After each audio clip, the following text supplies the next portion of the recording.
RS brothers లో ఆషాఢం KG sale మళ్ళీ మొదలైంది. మరెన్నో క్రేజీ ఆఫర్స్ ఖైదీ చేయండి ఆర్ఎస్ బ్రదర్స్.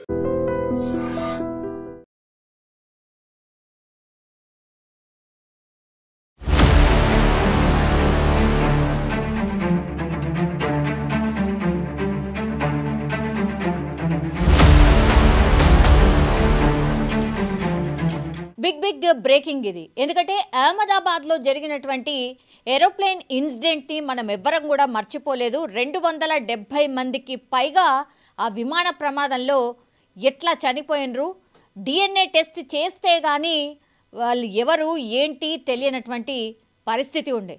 సో మళ్ళా ఎన్ని ఇన్సిడెంట్స్ అయినాయో, ఒకదానికేమో ఇంజన్ ఫెయిల్యూర్ అని, ఇంకొకటేమో టెక్నికల్ ఫెయిల్యూర్ అని, ఇట్లా చాలా విమానాల్ని ఎమర్జెన్సీ ల్యాండింగ్ రోజుకి మినిమం ఒక్కటన్నా చేస్తున్న సిచ్యువేషన్ ఇప్పటికీ కూడా కనిపిస్తుంది.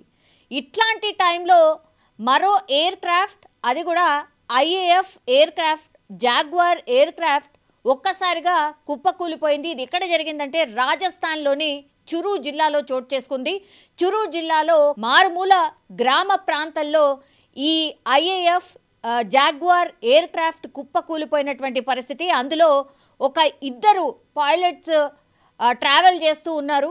మరి ఏం జరిగింది ఏంటి అనేది తెలియదు, కానీ ఒక్కసారిగా ఆ శకలాల్ని మనం స్పష్టంగా చూడొచ్చు. అక్కడ గ్రామంలో పంట పొలాల మధ్యలో రాజస్థాన్లోని చురు జిల్లాలో ఒక్కసారిగా పడిపోయినటువంటి పరిస్థితి. అండ్ చాలా చిన్న చిన్న ముక్కలు కూడా మనకు కనిపిస్తున్నాయి. అంటే ఇది ఎంత పెద్ద బ్లాస్టో మనకు అర్థమవుతోంది. ఇప్పుడు ఈ IAF జాగ్వార్ ఎయిర్ క్రాఫ్ట్ యొక్క స్పెషాలిటీ ఏంటంటే చాలా అంటే కింది నుంచి ఇది వెళ్తుంది. అట్లాగే ఇది ఒక యుద్ధ విమానం కూడా కావడం, అట్లాగే ఏదైనా అంటే యుద్ధంలో ఖచ్చితంగా వాడేటటువంటి ఎయిర్ క్రాఫ్ట్ ఇది అన్నటువంటి ఇన్ఫర్మేషన్ కూడా మనకైతే అందుతోంది. సో చాలా కింది నుంచి ఇది ట్రావెల్ చేస్తుంది ఒకటి, అండ్ ఒక్కసారి టార్గెట్ని ఫిక్స్ చేస్తే అది ఫినిష్ చేస్తుంది అనేది దీని యొక్క స్పెషాలిటీ. ఈ మధ్యకాలంలో మనకు తెలుసు ఇండియా పాకిస్తాన్ యుద్ధ వాతావరణం ఉన్నటువంటి సిచ్యువేషన్స్లో చాలా ఎయిర్ క్రాఫ్ట్లని మనం యూస్ చేసాం. ఇంకోటి ఏంటంటే ఆ టైంలో యూస్ చేసినటువంటి ఎయిర్ క్రాఫ్ట్ యొక్క స్పెషాలిటీస్ ఏంది, ఏమేమి యూస్ చేసాం, ఏవేవి కుప్పకూలిపోయినాయి, ఇట్లాంటి వార్తలు రకరకాలుగా వచ్చాయి.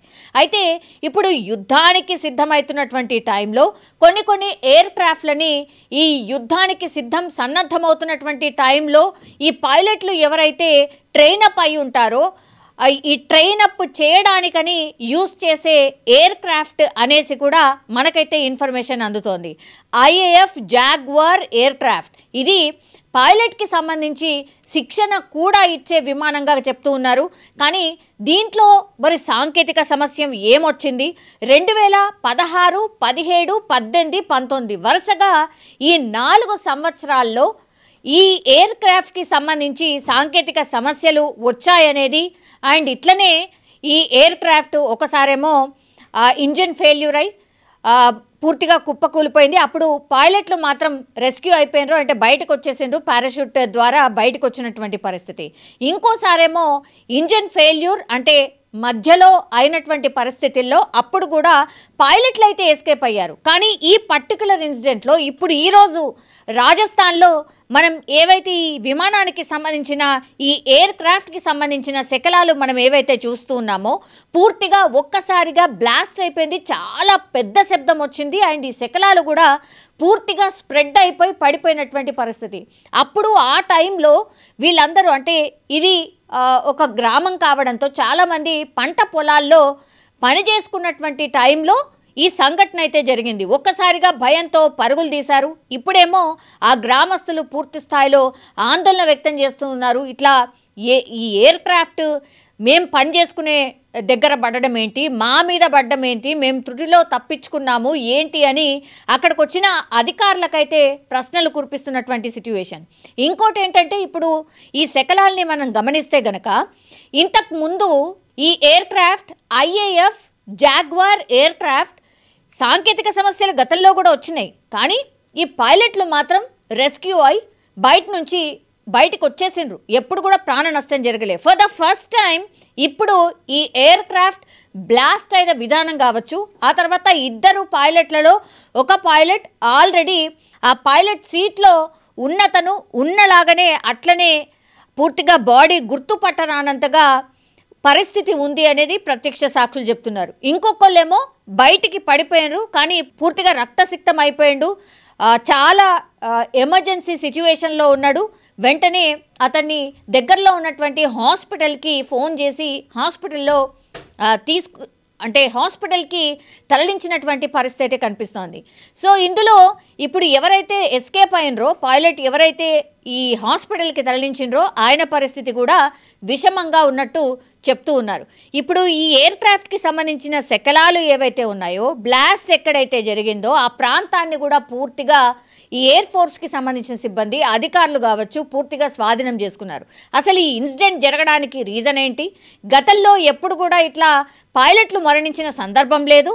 అండ్ ఇంత పెద్ద బ్లాస్ట్ జరిగి అసలు విమాన శకలాలు కనబడకుండా అసలు దూరంగా చిన్న చిన్న ముక్కలుగా పడిపోవడం ఏంటి? అసలు లోపం ఎక్కడుంది? రీజన్ ఏంటి? న్యాచురల్గా జరిగినటువంటి ఇన్సిడెంటా లేకపోతే సాంకేతిక లోపం ద్వారానా ఏమై ఉంటుంది అనేది పూర్తిగా క్షుణ్ణంగా పరిశీలించేందుకు గాను అధికారులు పూర్తి స్థాయిలో ఆ ప్లేస్నంతా కూడా స్వాధీనం చేసుకున్నారు. గ్రామస్తులు వాళ్ళ పంట పొలాలైనా సరే మీరు దూరంగా వెళ్ళిపోండి అని అక్కడ ఉన్నటువంటి ప్రదేశాన్ని పూర్తిగా ఖాళీ చేయించారు. ఎందుకంటే ప్రతి క్లూ కూడా వెరీ వెరీ ఇంపార్టెంట్. ఇవన్నీ యుద్ధానికి సంబంధించిన విమానాలు, యుద్ధంలో యూజ్ చేసే విమానాలు కావడంతో ఇట్లాంటి ఇన్సిడెంట్ని చాలా సీరియస్గా తీసుకుంటారు. అండ్ ఇంకోటి ఏంటంటే అసలు ఏం జరిగింది అనేది తెలుసుకున్న తర్వాత మరి ఇవి అసలు యుద్ధంలో వినియోగించే విమానాలా కాదా, వివి అప్గ్రేడ్ అయిన విమానాలా కాదా, లేకపోతే నెక్స్ట్ అసలు ఫర్దర్గా వీటిని వినియోగించాలా లేదా, ఇట్లాంటి చాలా క్వశ్చన్స్ అయితే రేజ్ అవుతున్నాయి. సో రాజస్థాన్ చురు దగ్గర ఒక్కసారిగా ఈ ఎయిర్ క్రాఫ్ట్ కుప్పకూలడంతో మరోసారి ఏం జరుగుతోంది, మరోసారి ఈ ఏరోప్లేన్లకు సంబంధించిన విషయం మరోసారి వెలుగులోకి వచ్చింది అనుకోవచ్చు. ఆర్ ఏరోప్లేన్ ఇన్సిడెంట్స్ ఇట్లా వరుసగా ఎందుకు జరుగుతున్నాయనే క్వశ్చన్ మాత్రం పెద్ద ఎత్తున రేజ్ అవుతోంది.